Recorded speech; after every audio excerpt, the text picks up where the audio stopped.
for some more to join in.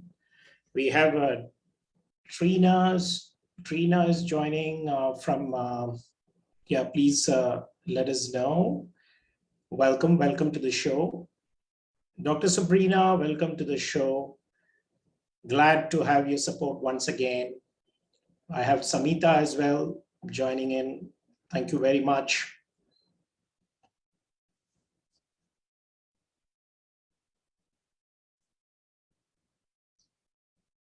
So how's the weather there in Texas? It started to rain again. Yes. Yeah, in the evening. Same here. So the weekend lounge is bringing some rain every week. Every time when it's weekend lounge, it's raining. So I think it's, oh wow, Sabrina is saying it's raining in Japan also. Okay. So now it confirms kind of that it's because of the weekend lounge. Whoever is coming, they are experiencing rain. Oh yeah.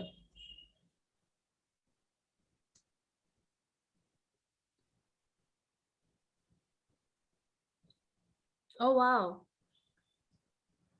Okay. There's an expected 72 hours alert which has been given to us for heavy rains. Okay. Yeah. So I just saw the news scroll and said there is high alert. So people need to check their routes where they are going and then, decide accordingly, because traffic will be crazy when, it starts to rain. Yes. With all the water on the street and so on. So, yeah. So is it the same in Japan as well, Sabrina? Like what we experience? Because even in Texas, it is the same. I mean, if it's raining, the traffic gets really bad.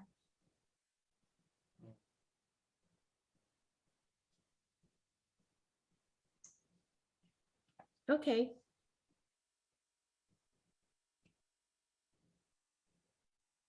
So the world is almost the same.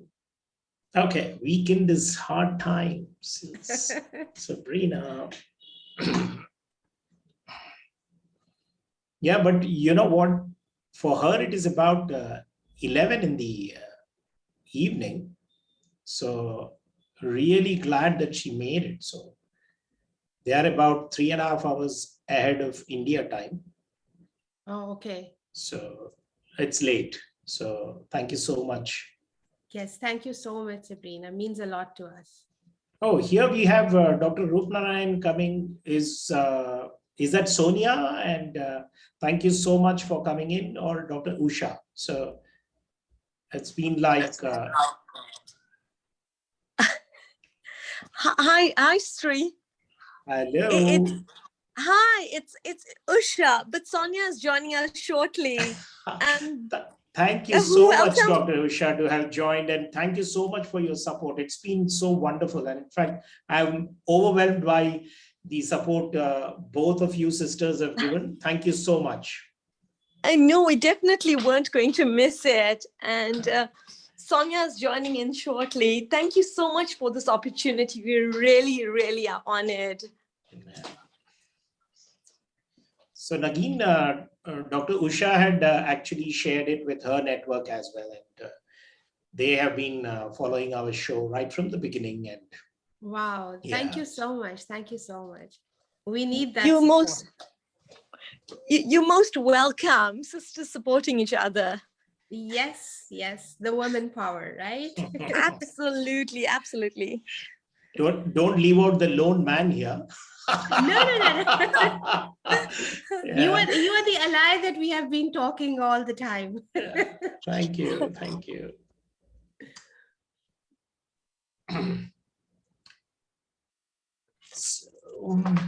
So how much time do we give Nagin? Because I think we should start, because there are people who have come in, and I think the others would get the recording as we go along. So that's cool. And I need to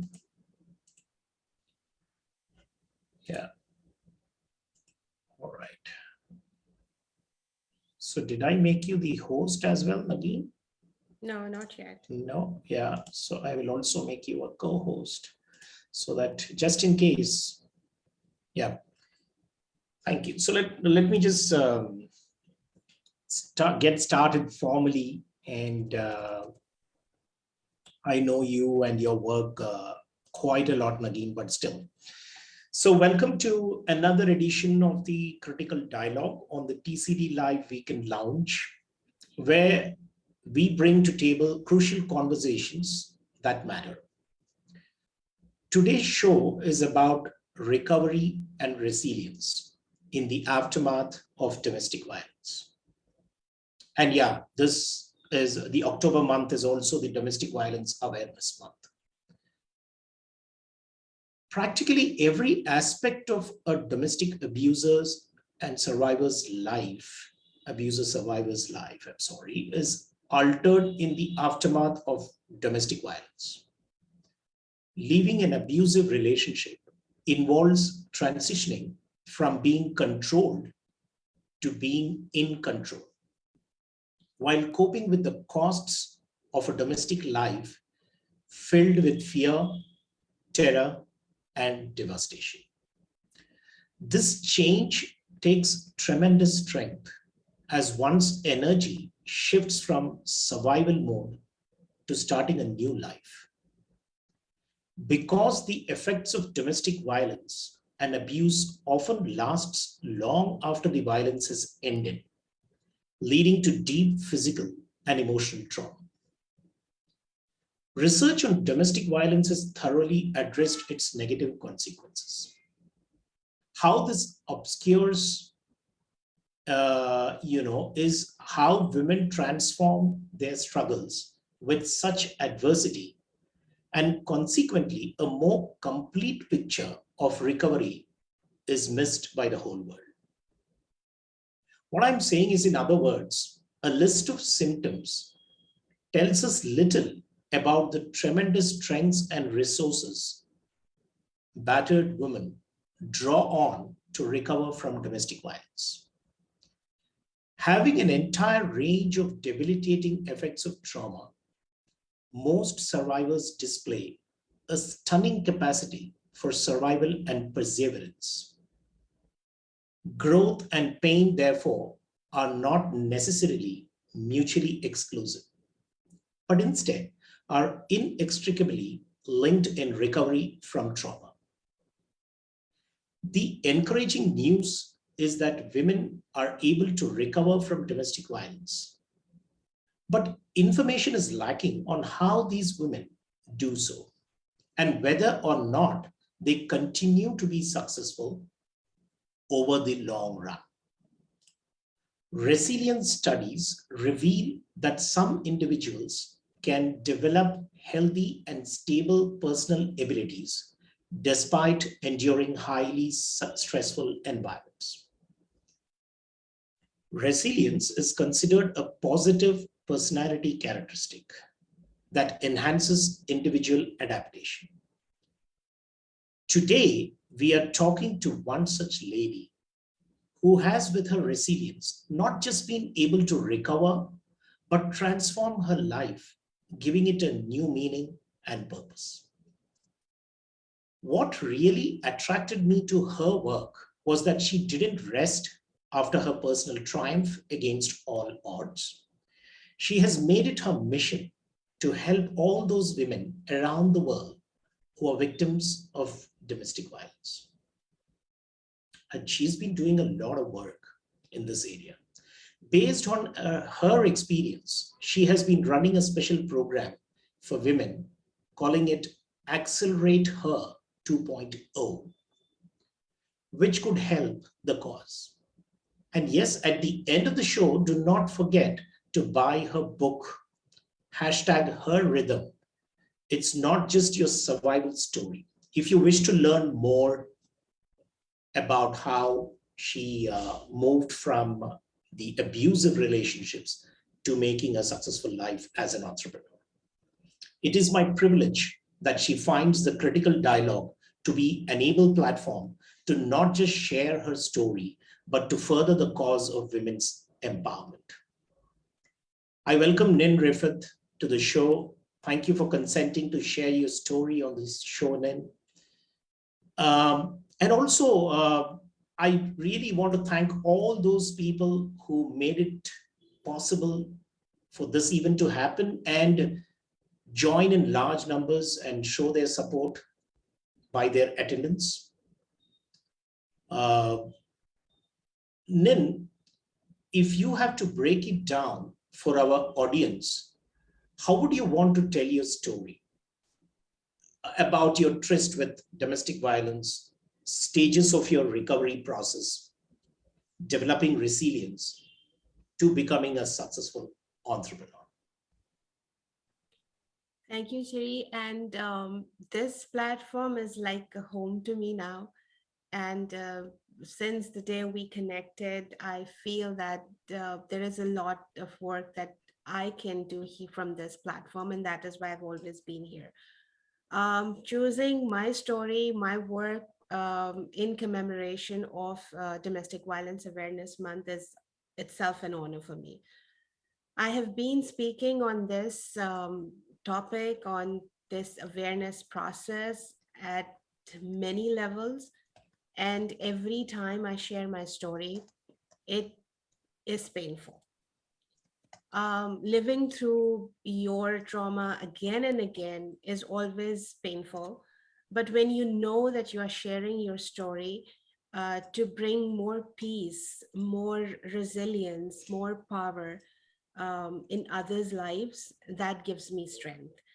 So every time I share my story with women and men, I always have one thing to say, that my reason of sharing my pains, my reason of opening up my scars again and again is because I believe in you. And please don't let me down. I'm sharing my story because I believe in you, because I know that my work, my story, my strength, my struggle will give you hope to get back to life again.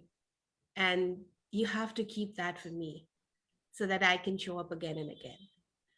Now, coming to my story, it's painful in the sense is because I belong to a family where women are respected. Um, Daughters are seen as blessings. My father had given me everything that a father could give to her daughter or son.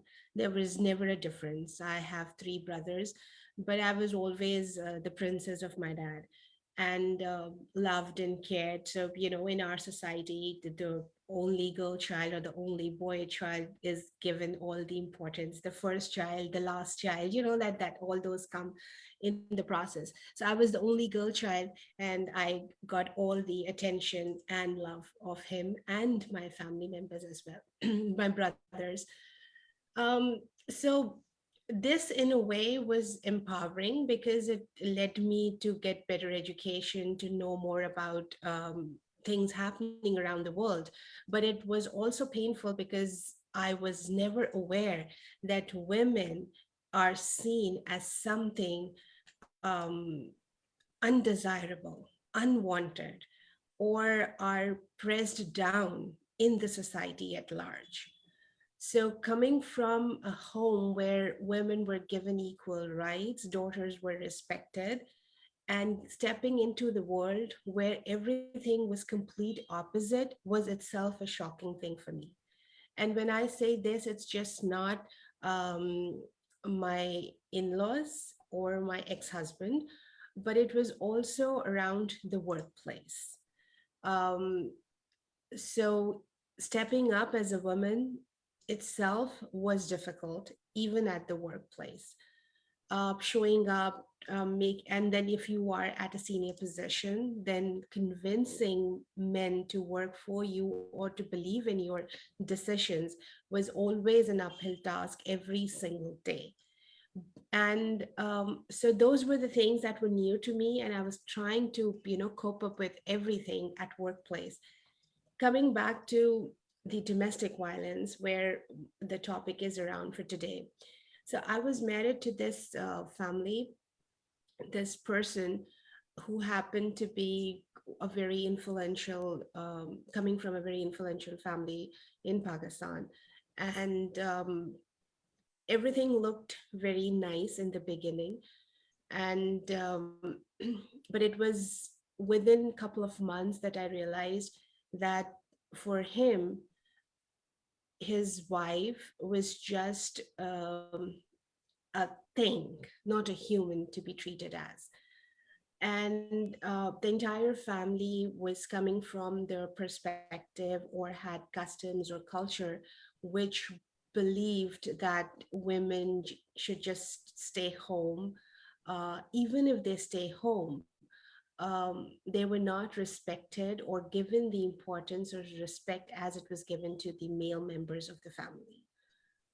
For me, it was very difficult because I had not seen this side of the society. I was living in my own fairy tale, the fairy land that my dad and my family had put around me. So it was really shocking for me. By the time I was married, I had lost my father, which was a big loss for me because I was his. By now, you all must have realized that I was his princess. So, there was a lot of attraction and attention and the bonding between the two of us. And my book, Her Rhythm, is also my dedication to him. So, during the whole 12 years, the marriage lasted for 12 years. During the entire 12 years, um, domestic violence came in different forms and shapes. So when we say domestic violence, it's just not somebody coming and hitting you like physically, although I have been physically, mentally, emotionally, financially abused. But what I am trying to put here very openly, very candidly, is that domestic violence comes in different shapes and forms. And we as women don't even realize. And by the time we realize it, it's kind of too late. But then in my story, I never took it as too late. I said, okay, this is it. And, I need to move forward.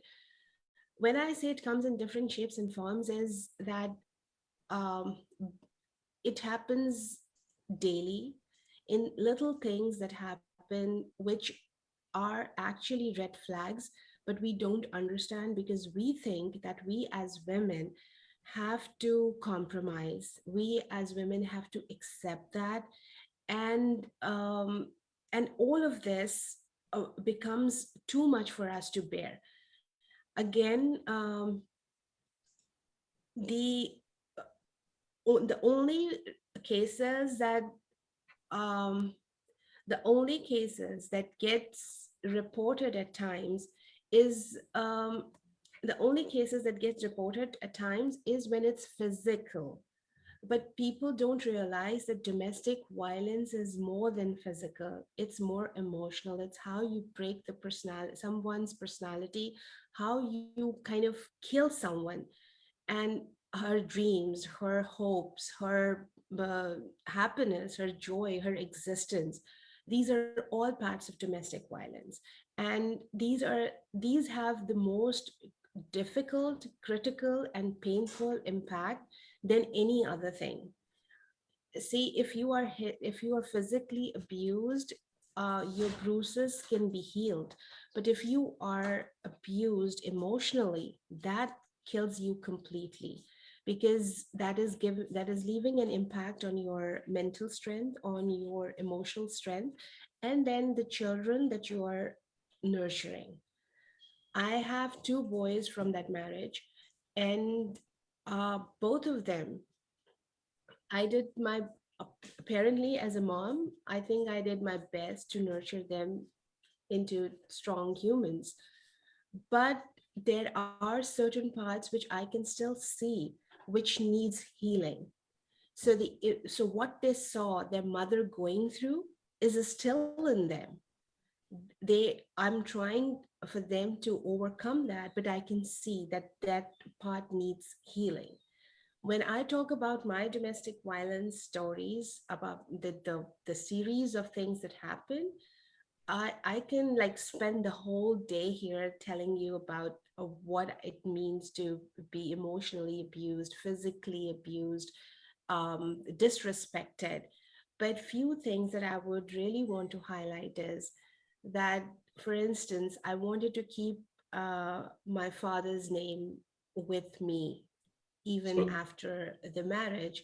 And in our part of the world, you have to change that, I right? had this question, Nagin, because I didn't want to interrupt, but then it is very important that we highlight it. As you said, I also think most of the cases of, you said 12 years you endured the pain, and most of the cases of domestic violence go unreported. And even today, I think that is the case. And where can we put our finger on? Because if we have to bring it to the world and then something has to be done about it, uh, other sisters like you do not have to wait for 12 years to come out of it. So where exactly do you think the issue lies when it doesn't go? One, you are already sharing, and I can see that you are heading there in terms of the Shri, the thing is that, as I said, that there are red flags with which women can see, but there are so many things that stop them from taking the step further. For they are not uh, strong enough. They don't feel that they are strong enough to have that conversation with their partner. If they have that conversation, they know they will not be supported because that is the person who is trying to be abusive towards you. So what you are left with is discuss with your friends. That's where you start from. You go to your parents, you go to your family, and then you start talking to them. But in our part of the world, and in let me put it this way, I have seen, I'm in US, and now I'm like working and with many of the nonprofits here for domestic violence. And one thing that has come up is that it's just not our part of the world, it's the entire world. I can see now where women, when they go to their friends or their family or their parents with this, the red flags that they see initially, and they share, the advice that they get from their parents or their family, friends, or whoever they are closer to is, it's okay, it's life, it's not easy. Your mom and your elderly women, family members, aunts would come and say, oh, we have been through this, and your generation doesn't accept this. You are taking it too seriously. He's your husband, and he must be in a bad mood, he must be going through some business issues. You need to be supportive, and you have to be his support, and those kind of things. So when a woman, if I step up and say something, and the only response I get is that, you are the person who needs to understand, then the woman takes a step back and she starts taking it on her own. She refuses to open up again because there is so much of pushback, no listening, no compassion from the people she trusts or she thinks that could help her. In my case, it was very much the same. When I was sharing it with my mom or my brothers, the thing I would get was that, no, that family, they are a little conservative, don't compare. My mom would always say, don't compare our family with theirs. That's a whole different culture. So you need to adjust, and now you have kids. That's another thing that we are told every now and then, that now you have kids. So talking about leaving that relationship, or just giving up on that relationship, is never considered as an option until it is too late. And so by the time you decide or you take that step to break away from those abusive chains, uh, you are already caught up so badly, because then there's a whole big um, issue coming up with the custody of kids, and so much more, and then it gets messy. So my thing is, what I try to kind of, uh, what I try to tell people, or I try to communicate to the domestic violence survivors or victims, is that when you feel that you have the, when you feel that there are red flags and your immediate family and your immediate friends are not ready to listen to you, reach out to the support groups, be it the law enforcement agencies, a police, or lawyer, or anyone, because those are the people who will take you as what you're saying, rather than advising you to carry on with the relationship. I I have did a not. question here, Nagin, because Yes. this is a very important point, and I've been hearing reports from other parts of the world as well. Now, when we talk about the law enforcers and the judicial system, not to question everybody, blanket question, that is not my intention. But do you think that there's a lot which needs to be done to even sensitize the law enforcers? Yes, Because definitely. they also come from the cultural background from where the victim or survivor is, and they have their own biases which influence the way. Because, do you think that matters? Because they start to advise. Not all are non-judgmental and unbiased. They do go with the flow of the cultural, and especially I if the victim has somebody who is also influential, who is the Yes, and I perpetrator. fully, yes, and I fully agree with you, because you see, in our part of the world, it is very much like, if the influential piece or the money piece plays a big role, and it is like that. And if a woman walks into a police station, that's a whole different story. Yeah, even if, like, then you are not even supported by your family. Your own family would say, why did you end up there? Why did you have to go to the police? Why did you have to take it to that level? So you are losing your support system anyways. The most important thing, Shuri, is that what I have learned from my story, and I think it is going to be, it is sad, but it is true.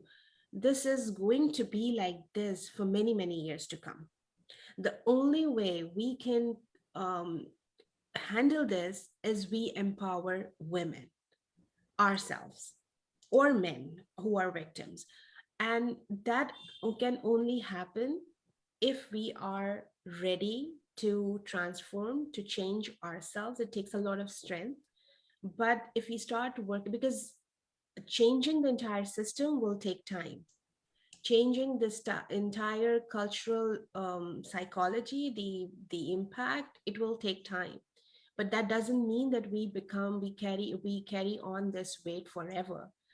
The victims, or the people, the awareness, why we are doing this domestic violence awareness month, is to make people realize, my intention is to make people realize, to be aware of the pain, and to understand that domestic violence is just not physical abuse. It is more than that. And in my book, I have shared, here we have a limited time, but in my book, I have actually shared incidents which clearly indicate what I'm talking about. What is emotional abuse? What is disrespect? What is putting you in at spot? What is name calling? What is bringing you to a position where you no longer think that you are even a human?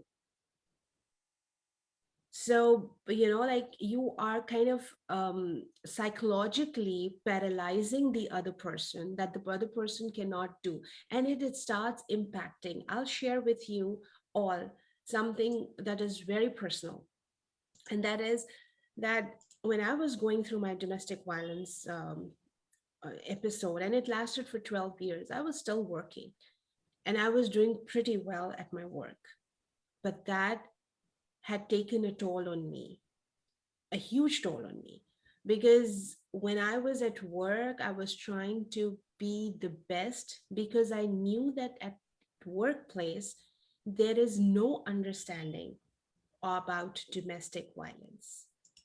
If I get fever, I can take a day off. If I have a sprain in my leg or ankle, I can take a day off. Even if I have high blood pressure or diabetes or whatever, I can take a day off. But if I say that I cannot come to work because I'm not mentally stable, because there are episodes of domestic violence happening at my house, the first thing that will happen is that the HR will start plotting my exit. That's sad.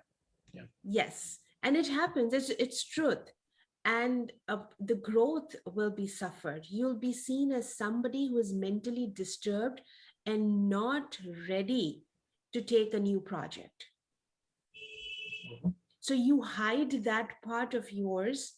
You cry the entire night, or maybe you cry to work every morning. But the moment you are at your office, you're smiling and you are the most courageous and the most intelligent woman ever put on the face of the earth. That's the mask you wear for another 8 hours. And then you go back to your house, welcomed with all the violent forms, and then you keep a strong face because you have kids. So where are you actually giving time to yourself? The only time you're giving to yourself is while you're crying in the shower, or you are just driving to work and you're crying, or crying back home is the time you were giving to yourself. So you're saying And that what I hear you say, and that's such an important, there's so much actually to talk about. I think, as you said, 90 minutes would not be enough.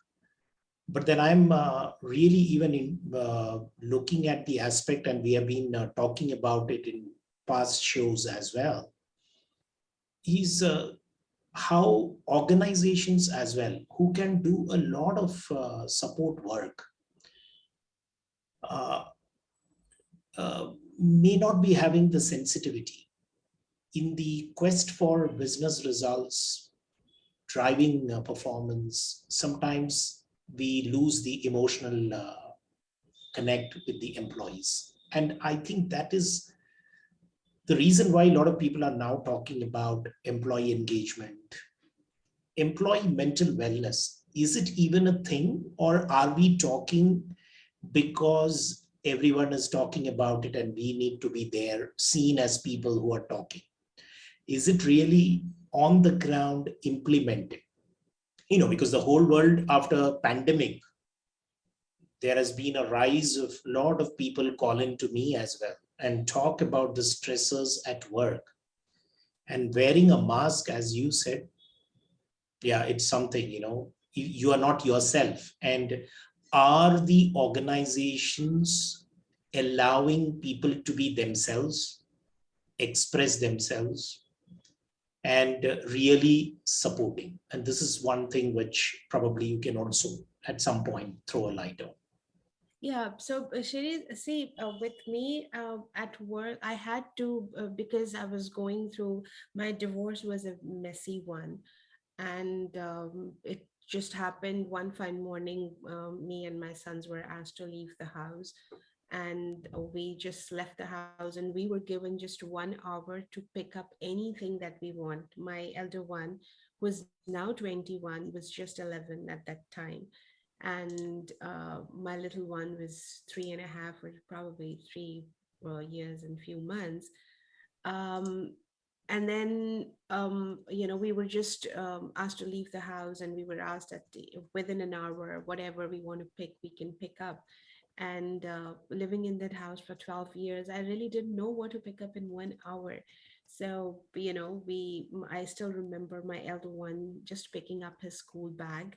And because for him that was important. So he just picked up his school bag and he just didn't know what to do else. And the little one had no idea of what was going on around him. Um, so I went to my family house. Me and my boys were there, and I had to call my office because obviously it happened on a Sunday morning, and then Monday I had to call my office because it wasn't, um, you know, I tried. I thought I will be able to make it, but honestly, it was not at all possible for me physically or mentally to show up at work. So I called my office and I said I will not be coming to work for some personal reasons. But I shared the entire thing with my boss who was in India. And I told him that this has happened. His first response was, and that's where I say that at times, the more truthful you are, um, people will come to help you. God will send some kind of help. So I called him and I told him everything, that this is what has happened. I'm not coming to work today, but I will be starting from Tuesday.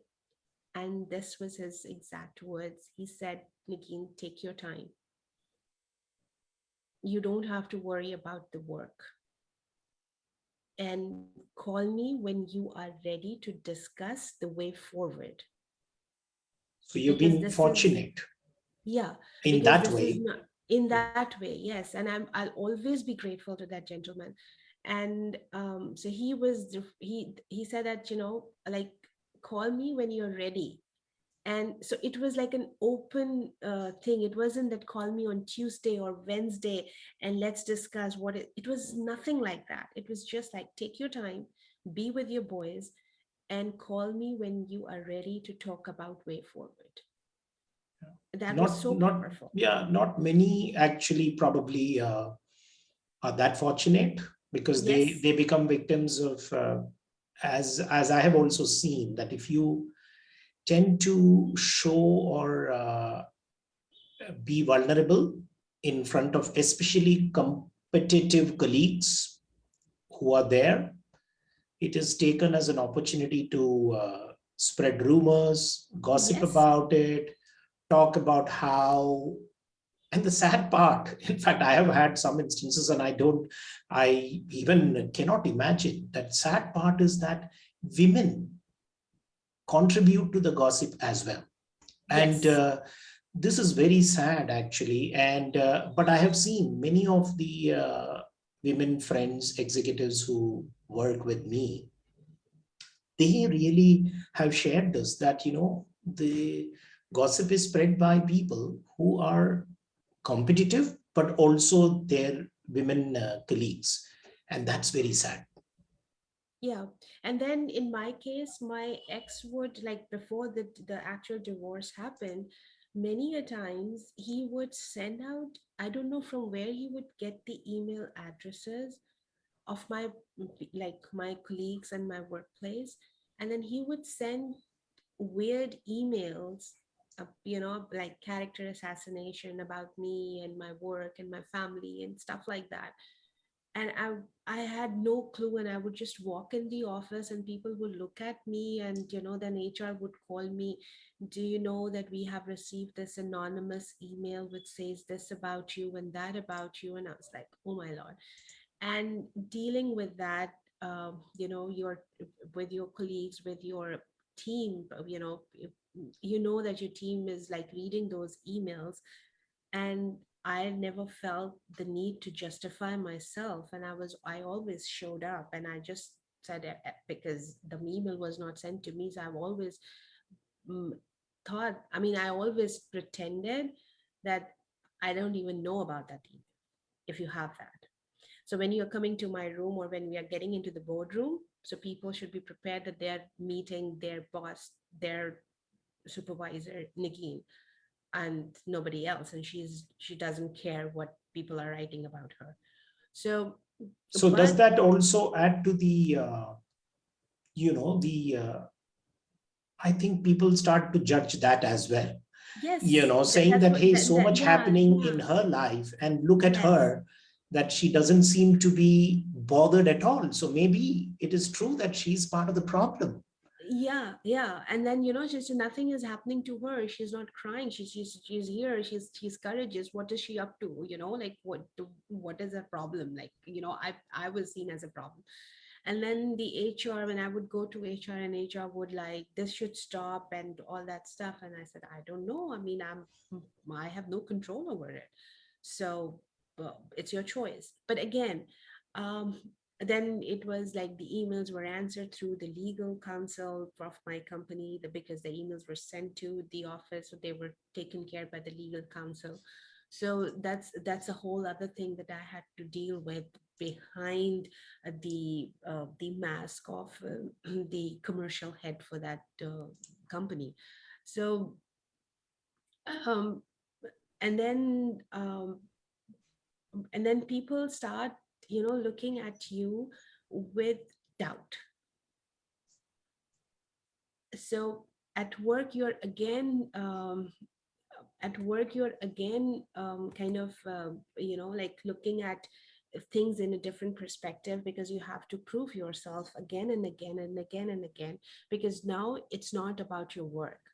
People are questioning your worth as a human being, your worth as an individual, that the person who's leading us has so many charges imposed on her by her husband or by her own family, in-laws.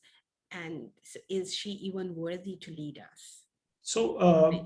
So that's another that battle. did you also face, and that's very important to look at, people actually shun you and have minimal contact with you because they don't want to get into the messy discussions and your life, and they say that, okay, let I have seen lot many times people, when you're looking for support from the near and dear or the colleagues, they prefer to protect their own life than even thinking about what a fellow human being is going through. Like, I don't want to, because her husband is influential or she has these issues and I can get caught in that, and I don't want to be involved at all, and I don't want to do anything about it. Yeah, so I could feel that, because everything happening around me, I could feel that. I had like few friends in India, and I had few friends in US. I was just who were my work colleagues, but even today we are like a family. So I've been sharing with them, and those were my like go-to people. But then those people were not there at the ground. The people around me kind of shunned me down, that, okay, we are not part of this. We can be with you for your work, for your projects, but not support you in any other way. So that was one more thing to look into. And then the other thing is that domestic violence leaves you in a situation where you start doubting yourself at some point. And it happened to me. So uh, in my book, I have written it again and again. In fact, it's one of the first few chapters in the book where I said, don't stay in denial.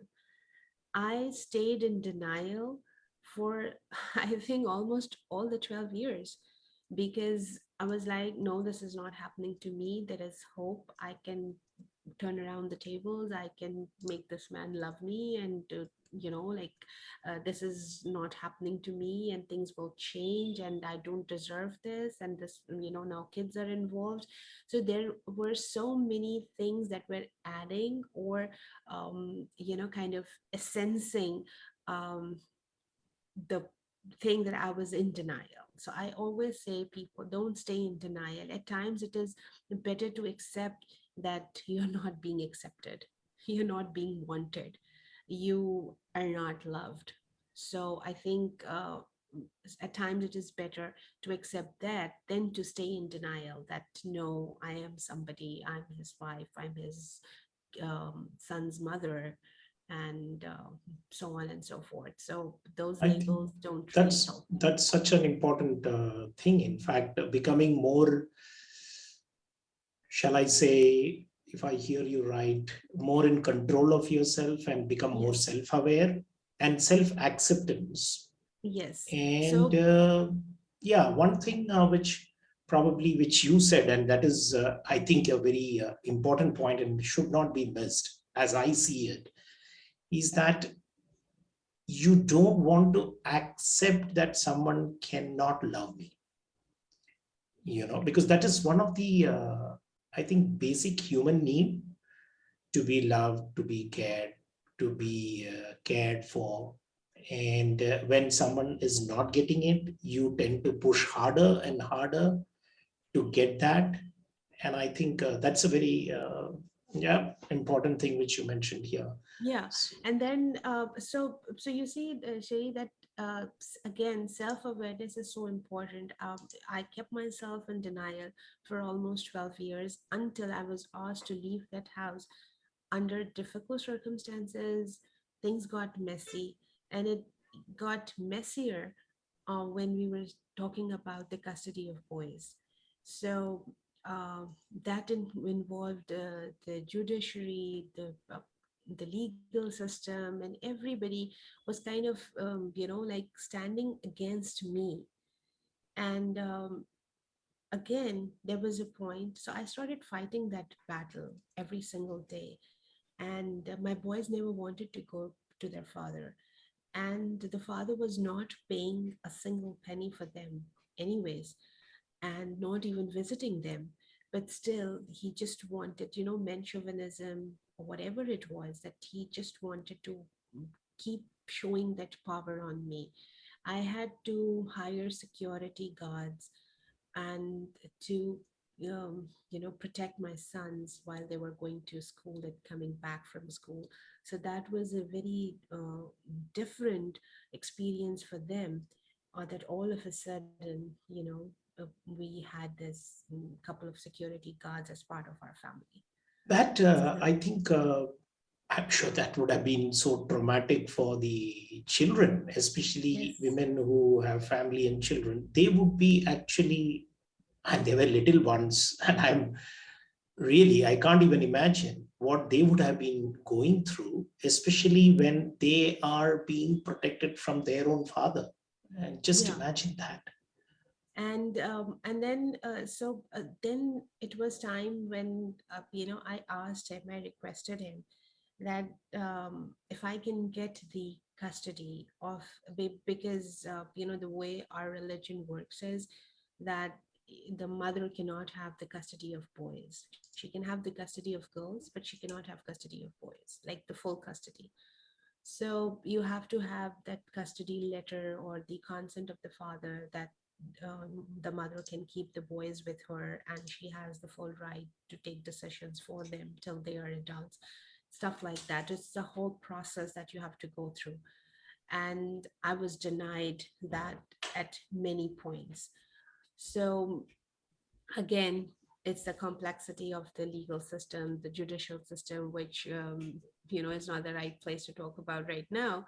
But then that was a big challenge in itself. So, what you're saying is that some of these are, yes, social and institutional barriers which we face, but you want to focus the attention on what the victim survivor can do, rather than talking about what is not under her control, which is Yeah. changing the whole society. Yes, one small step at a time when all of us join together. But I think it has to start from self. And that's the rediscovery which you're talking about, in terms of, should I say, reinventing, a rebirth, a different meaning and a new meaning and purpose. And what do you think helps to, where can they get started? See, the trigger point is, in every human, there is a point where it's enough. Now I can't take it, right? And when you are hitting closer to that point, you know that you have two choices, either to give up or stand up. right? So when you're closer to making that decision, that's where you make the decision. That's where you change your mindset that no, I want to stand up. And then you have to have a goal, have a purpose. In my story, obviously my boys were the purpose. I couldn't have given up in any way because there were two people looking at me from a different perspective, like mm, that they had is me around them, right? So, but then other than that, I was also focused on, because all during all these years I was also focusing on that, like, okay, I'm educated. I can, some way or the other, my family was not very supportive, but still I had a home to go back to. And then, I had a job to lean on, continue things. But in most of the cases, this is not how it is, because a woman is completely dependent on the abuser, who happens to be her husband. And so the woman is like completely dependent on him, financially. So she is like, where would I go? And if I go to my home, will my brother or his family accept me? Or my mother or father, who are old enough, will they be able to support me or my kids? So there are so many levels that which stops women to take such important decisions. So one of What? the important things, if I don't want to miss this, is yeah, you need to be investing in yourself, Yes. your education, your abilities, build your competence such that you are in a position to make those decisions. Because most women who have been able to overcome this issue would have been those, including you, who were actually successful, were successful, I would say, and had the education and the skill sets to, come out of it. But a Yeah. large section, I could say even 90% of the people who are still suffering are the people whom we need to probably look at and skill them, do something which can actually uh, make them more competent to even take the decisions. I think that is the Right. fear which happens to many people. Yes, And and it's very natural, because even I was unable to take decisions. I would doubt every decision. Trust me, Siri, the strong woman that I appear now, I'm the same woman who would think it would take me about like 10 minutes to decide whether I want to have my coffee black or need milk in it. My maid would ask, how would you want your coffee? And I would just look at her. Should I take black? Should I put some milk? What will happen then? Like, in the middle of the day, do I need to take black coffee, or should I put some milk in it? That kind of little things. I was so weak in making decisions at that level. It was so bad. But then when the things started changing when I accepted. So again, accepting your failure at times helps you to grow. I accepted that I'm not accepted in that family. And when I accepted that, I knew that my days are numbered. Then uh, I knew that my days are numbered. I accepted that my I will never win the custody case of my boys living in that country. So I started making, that was my acceptance to failure. I knew I would fail. So that was an acceptance. And when I knew that I would fail, that's where I started planning to move out of that country. Because if I had been in that thing, no, I'll keep fighting. So, it would have been forever, and things would have been much I mean, I wouldn't have been alive if I would have been in that country. Let's put it this way. It was so bad. So just because I accepted my failure, I kind of, like started planning the exit. That what am I going to do? And in that planning, I had to involve few people whom I trusted. And those people were like a couple of friends and my workplace. Because the first person I went to who the first person I went to was my boss. That I know that I will fail and this is going to be nonstop. I need to move out of this country. And he said, okay, let's plan. What do you want to do? Which part of the world you want to go to? Because we have operations in 32 countries. So which part of the world you want to go to, where it will be simpler and easier. Um, but again, nothing was simple and easier. For me, I thought that, I would go to Dubai. I'll take my boys to Dubai and I'll stay in Dubai. Little that I know, or maybe I was like uh, too quick in making that decision, that Dubai is another Muslim country. So how would they accept me and my boys, like without the custody paper of the father?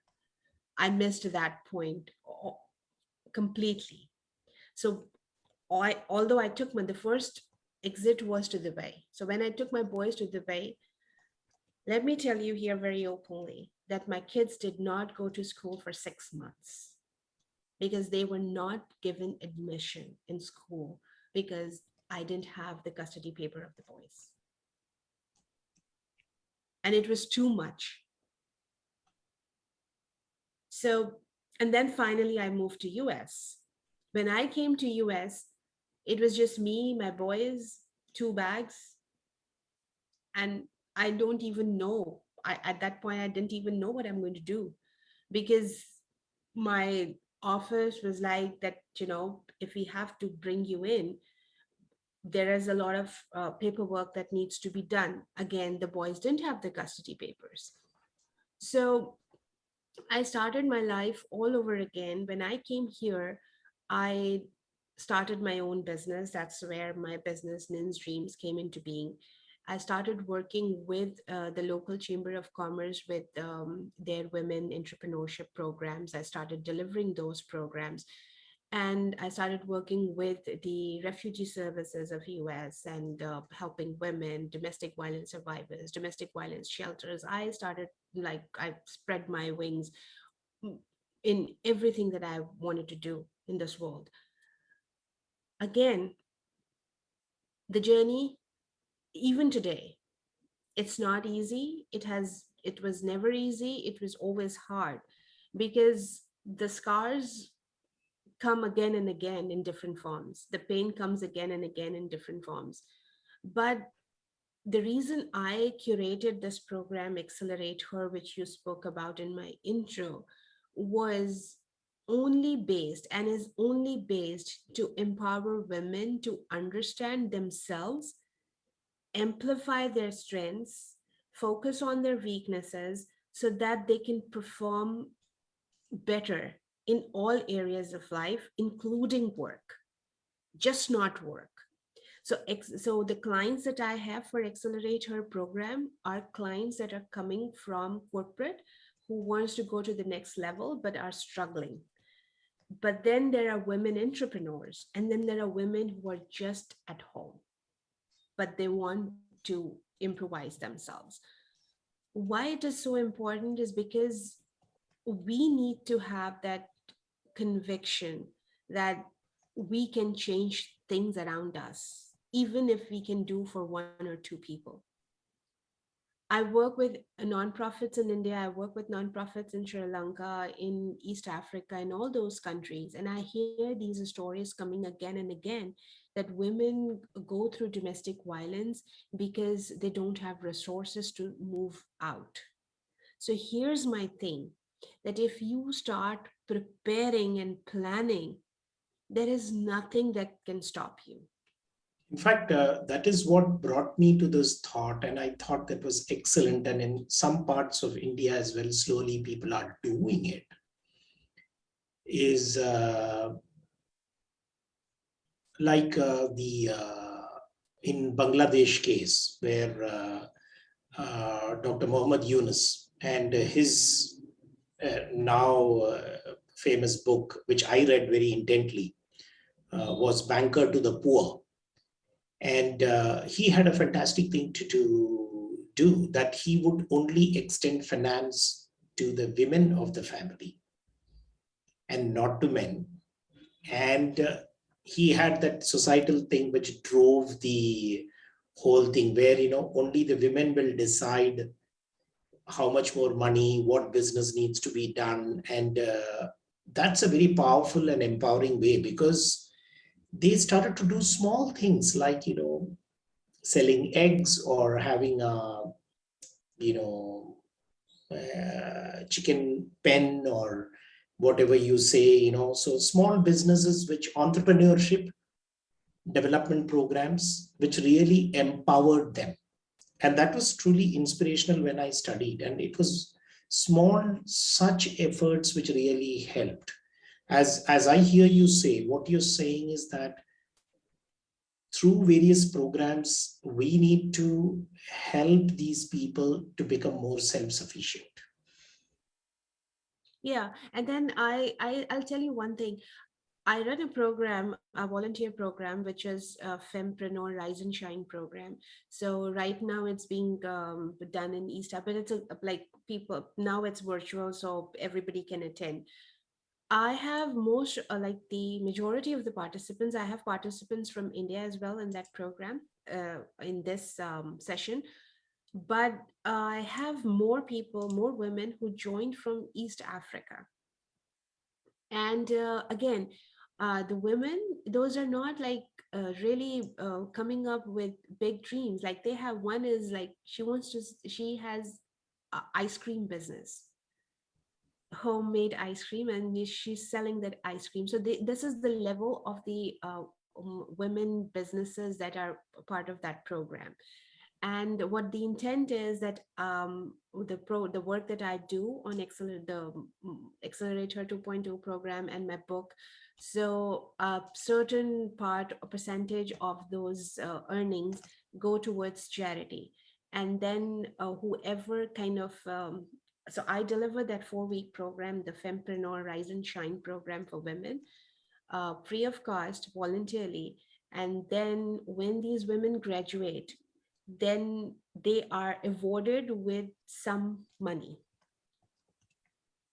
and money in shape of what they want. There is someone who wants to have an embroidery business, so my intent is to gift her, award her 2 embroidery machines towards the end of the program if she completes the program, like do all the work that is needed to do the program. And it teaches them finances, taxes, saving, all that. Now, when I'm discussing about that program is, and any one of you who wants to be part of that program can connect with us, and I can help them. Um, but there are women who have joined who have like lavish businesses in US, but they are doing that Fempreneur Rise and Shine program to learn about entrepreneurship. So that's also a segment. What I'm trying to do here through this program or through Accelerator 2.0 is empower women, let them be strong enough, because I didn't have access to all those programs. I was fighting my battle all alone. My family was like, why do you even have to bring those kids with you? Those are his boys, just leave and live your own life. You're young, get married, start your life all over again. I mean, why are you killing yourself? These were the advices that were given by my real blood people, my family. And so, like, so I had no shoulder to lean on. Forget about financial support or a shelter. those people were not even ready to accept my decision of, taking care of my boys. So the women have to empower themselves.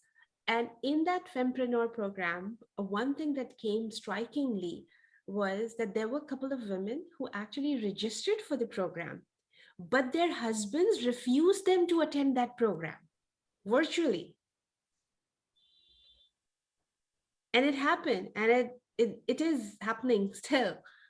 So what I'm doing is that I told the nonprofit that is working with me to deliver that program in East Africa, I told them, make printouts, send it to that woman. She doesn't have to come on screen. She doesn't have to attend the class. Send her the recordings. Everything will be with her. She can see it on her time. So that also brings to the point, and a lot of people are talking about it now, that the online programs and the work from home has actually accentuated the problem for these people, because Yeah. they are now, like you said, the only time you had with yourself when you went through that traumatic experience was when you were in the shower or when you were driving back and forth from office. Now that's gone. You can't be for hours in the shower, definitely. In the family, people would knock and start saying, "What are you doing?" And that could create more issues. You cannot lock yourself up in rooms, and you are always around these people. So you are in deep trouble anyway, because thank you for bringing this, because I can sense it already. In fact, one of the Twitter messages which was sent to chairman of one of the large automobile manufacturers in India, and I shared that in the post as well. The lady who is a victim of this kind of pressure and violence actually requesting the chairman to open the offices immediately, and said that that will be the great service he can do to women, because my husband will go back to office and I'll be saved from the trouble. So that actually summed it up in terms of the pressures people are going through. But then, yeah, money, muscle, these are some of the things which they try to use.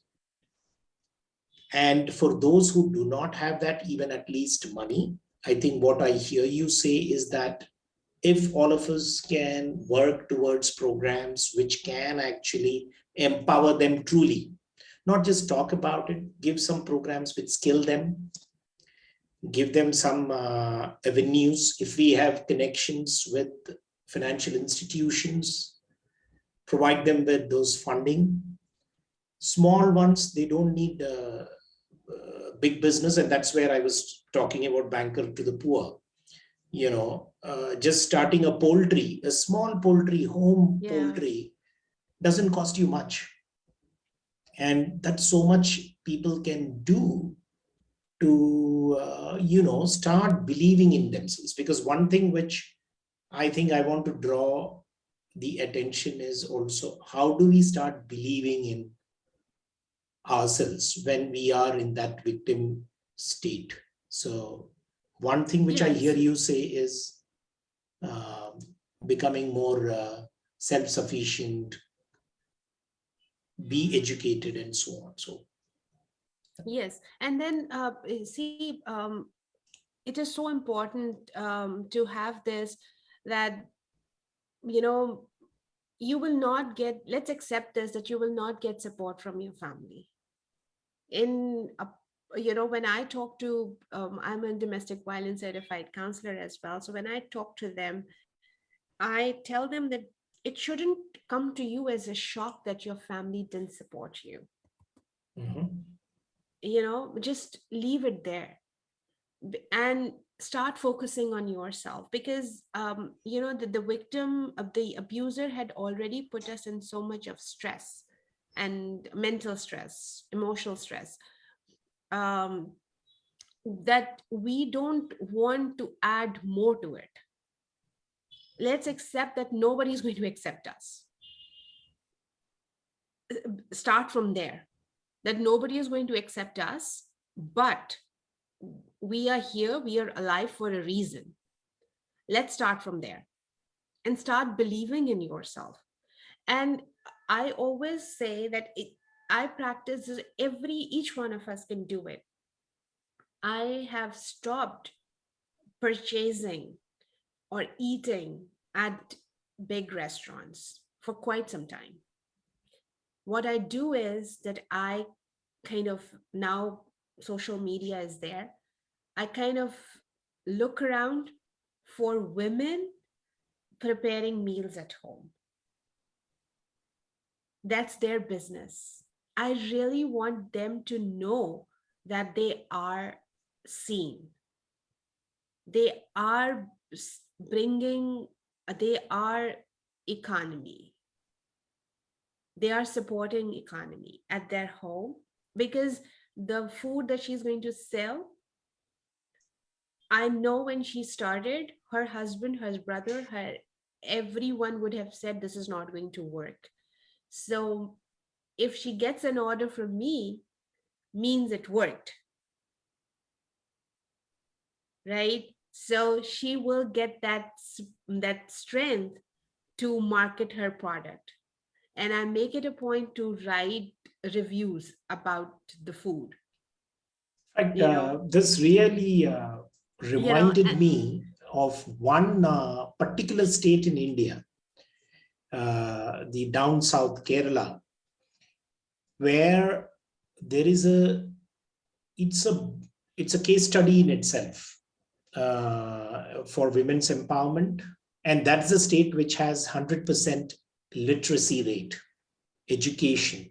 Everyone is educated, and there is a special program which the government runs, and it's a women's cooperative called Kudumbasri, but that's not, the name is not important, but it converts women into entrepreneurs, and they do from their home. So you have small societies and communities, and they come together and create small knickknacks, meals, and you name it.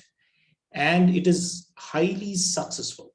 In fact, it's really a powerful initiative which you're talking about.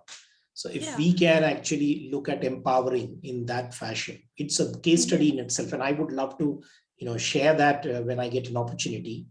But it's a Yes, powerful and way. then so we, with this platform, why we are, when we are I mean, this domestic violence awareness, this conversation that we are having. So my story is like uh, the backdrop, but what we are trying to stage here is means to get over it.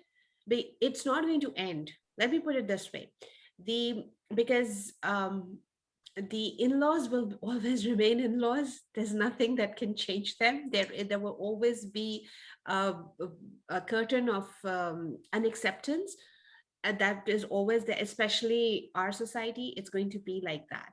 So it'd be men, for whatever reasons, they have to prove themselves. They can be egoist, they can be as good as you, but they can be egoist as well. They can have that men chauvinism in them, and they can be really harsh. And so women, but women can also be abusive at times. And there are men, because I always when I go to these shelters, I have domestic violence shelters for men as well, when they have their stories, which are um, I really want to see those women, because that face of women I have not been open to till I came to US and I started going to domestic violence shelters for men. So now the thing is that this platform is why I'm giving you all these little things that I do within my capacity, or I encourage my community to do it, is because it will make some change. It will make some change. And uh, trust me, there's a lady who, so I order my meals through these women who are preparing meals at home. That's their business.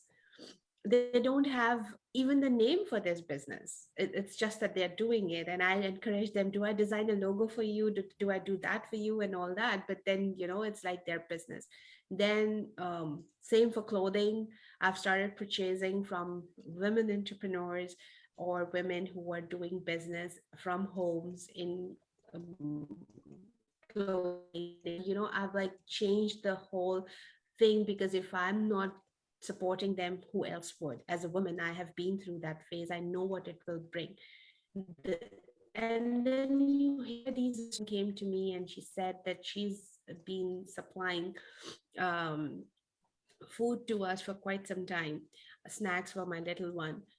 And she told me that, oh, I have to tell you something. I said, what? And she goes like, I bought a laptop and it's mine. That lady is living in US. Her husband is an IT professional. And they have a beautiful house. They own a house. And still see the pain and see the strength in these words when she said, oh, I have to tell you one thing. I bought my own laptop from my business. This is huge. What else do we want to hear? That, this is the irony of our lives now. So I think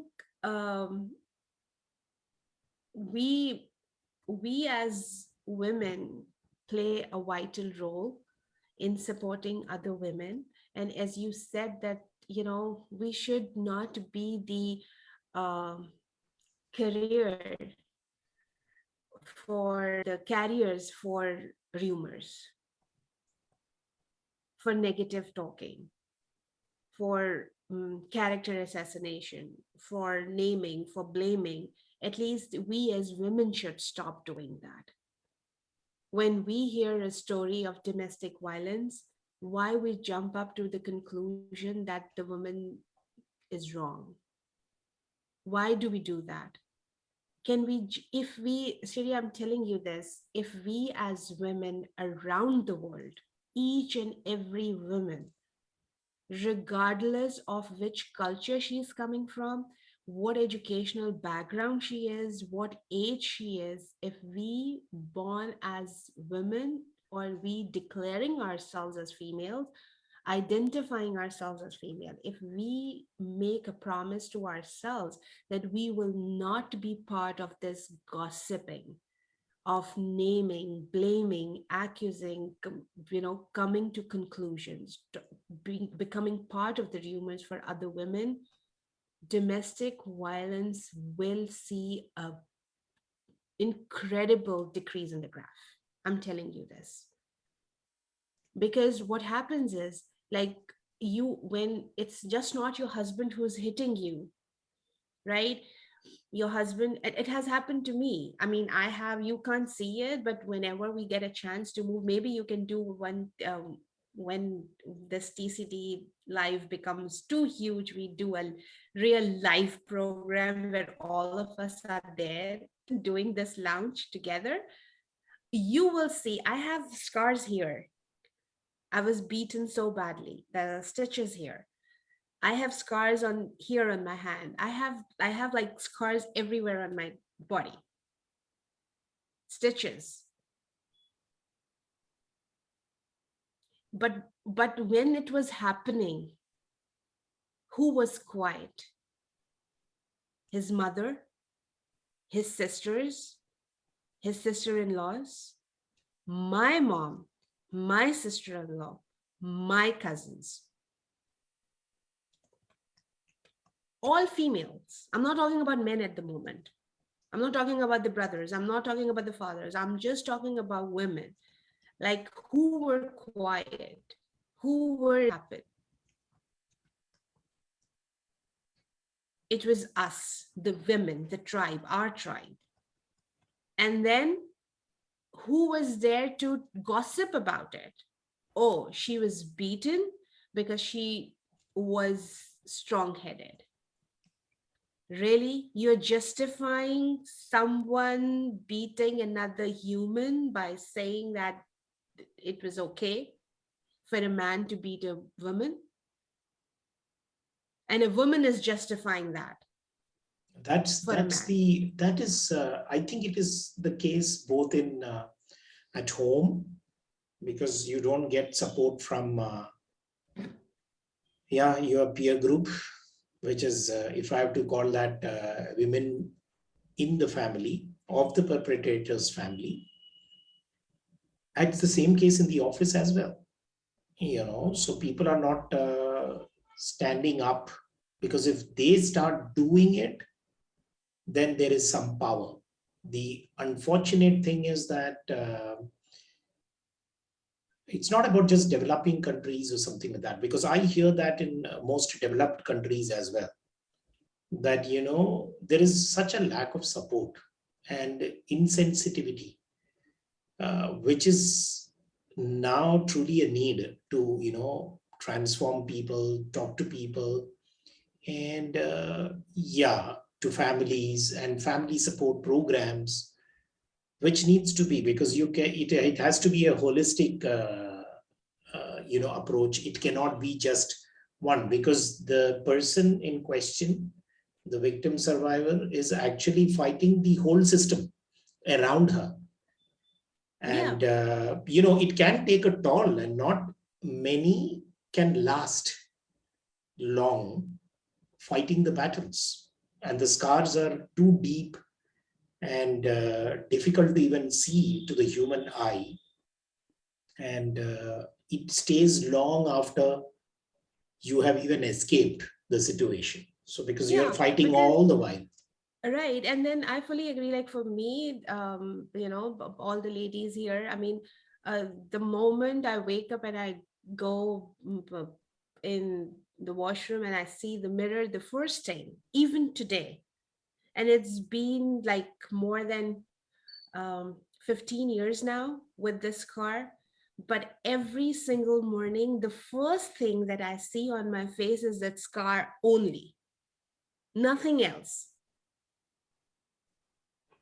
I don't see my eyes. I don't see anything. The only thing I see, the first thing in the mirror, is the scar every single morning.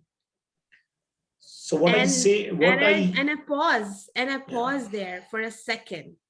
So now this is the transition. Initially, when I used to see the scar, I would cry. Every single morning, I would go to the mirror, see the scar, and cry. That why this happened to me. This started with why. So see the transformation now. So it started with why. Why me? So that's victim. Then after some time, when I started putting things together, like making my life all over again, started expanding in terms of helping others, and that level up a little bit better than where I was, then this doesn't change. That looking at scar, the first thing is the morning is always there. But first, it made me cry. Then whenever I looked at it, I was like, this should not happen to any other woman. I should play my part. And what am I going to do today to help this stop? That's the second level of transition. So that gave me when I started questioning, how can I help? First, it was why me? Then it was how can I help to stop it? That how gave me to develop programs like Fempreneur, Accelerator, even write my book, open my life to the world, let them see through the pages. So that's that's what I started doing. Now, when I go and see the scar in the mirror, I'm thankful. I see the scar daily, but the mindset changed. Now, when I see the scar, I said, oh my God, this scar made me write a book. Thank you, God. This scar made me develop Accelerator 2.2 programs with more than 150 or 200 graduates till date. This car helps me to take decisions to buy from women entrepreneurs. This car helped me to speak the truth. So now it's gratitude. But that doesn't mean that I'm a superwoman. I'm like a, like a Spider-Man or a Batman kind of thing. No, this car, I still see this car. So Yeah, that's so I one would thing. I would still say, it's as difficult as now saying Spider Woman and Spider Batwoman. So it still Yeah. comes as Spider-Man and And Batman, Batman. right? So So yeah, I and like know it has been yeah, we can keep. There's so much. Actually, it is overwhelming when we look at so many things which needs to be done. But what I hear you say, and that's crucial. And I think world over, I think that is the effort which really needs to be done. And I think it is happening in pockets, but we need to talk about it, is about empowering by giving them necessary skill sets, giving them the resources which will make them again start believing in themselves and that they can do something. It can be through programs, it can be through financial support, it can be like a small gestures like what you said, buying from them to make them more self-sufficient. And just yesterday, I was talking to one of my client executive lady who's going through tough times. And she was saying, I said, why do you want to work? Because your hubby is really in top positions and you have so much things. But she said, I want to be self-sufficient and I want to feel confident about myself and I don't want to lose it. So what I hear you say in the entire narrative and story which you have said, one thing for sure, I think, which is coming out is empowerment will happen. It is hard grind. People have to work on it. All of us who have come in support. And I think what you're also saying is educate, provide resources, provide necessary support systems, impact all those pockets which really can help them grow. And as I see it, and as I heard it, there's no complete healing possible. You can only continue to reduce the effects of healing. So, trying to tell people that you'll be totally healed will be Is wrong. far away from the truth. True. Telling them that you can only reduce the feelings and you can heal but not completely, but the effects can be reduced by these methods. And that's really the message which I'm getting. Yes, and then little steps, and definitely at workplace, we need to have some kind of policy, and not policy in papers and just writing and just as a checkbox, but something to focus on. I think I've been following some news around Unilever Hindustan that they have kind of started something around domestic violence support at the workplace. So, the survivors, sorry, the victims, if they are going through any kind of domestic violence, they can actually, come and talk to that group. It's available. I think it's Unilever Hindustan. So it's at some big company in India, but I'm think it's Unilever Hindustan. So they are doing it. I think we have to have some kind of support, a structure where this can be addressed.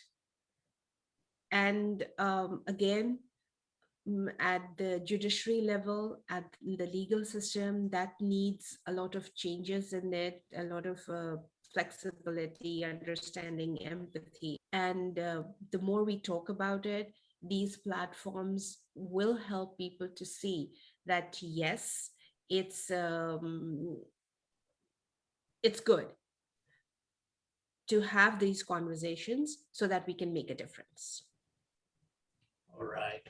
So that was really, in fact, first of all, let me, from the bottom of my heart, thank you, Nagin, for your consent to be vulnerable on this show, sharing your story. It is not easy because this 90 minutes, in fact, I really even shudder to even imagine that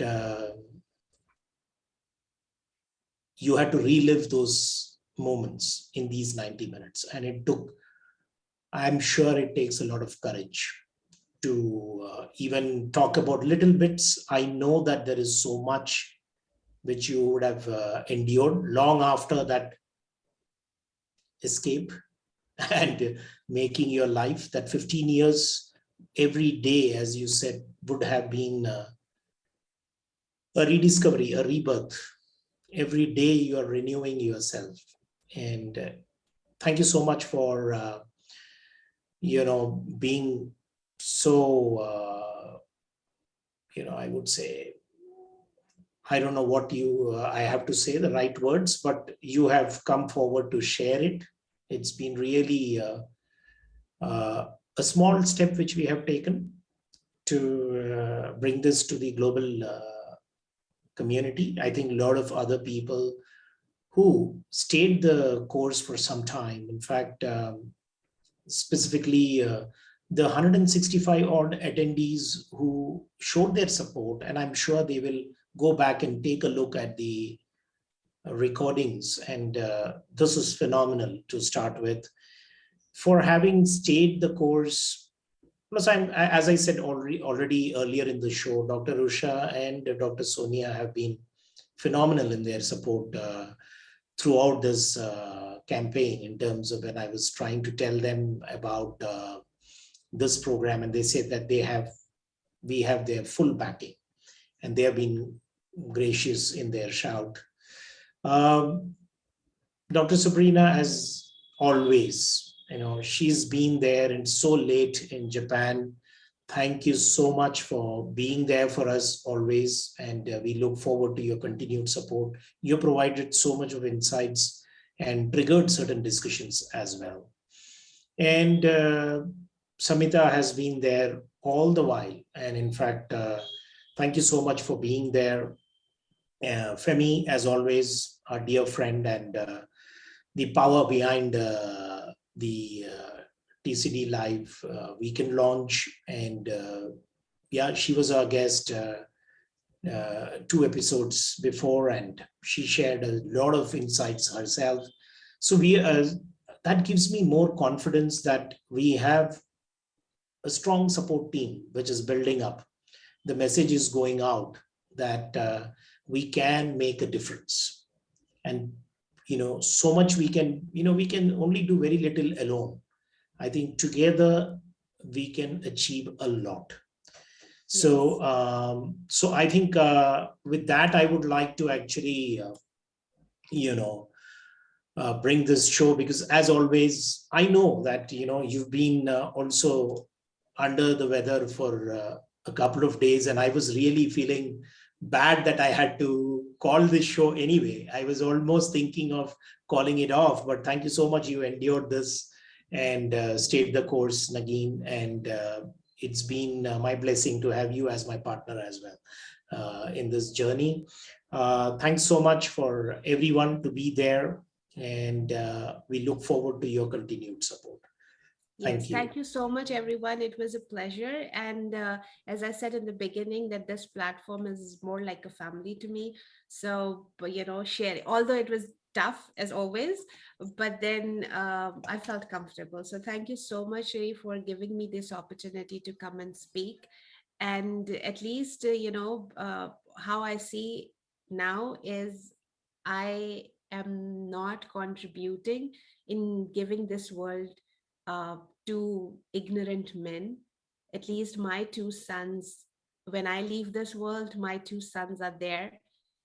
Two more men to two more men to be allies to make women successful, because that's what they have learned from their mom. So that's a blessing itself, and I'm so thankful that God gave me this opportunity to nurture those boys. Thank you so much, everyone, and we'll keep connected. And if you want to learn anything more about my programs or to work with me, please feel free to connect. And Shri, thank you so much. Thank you. Thank you very much. Thank you, everyone. Bye-bye. Good night. Good day to others. Yeah.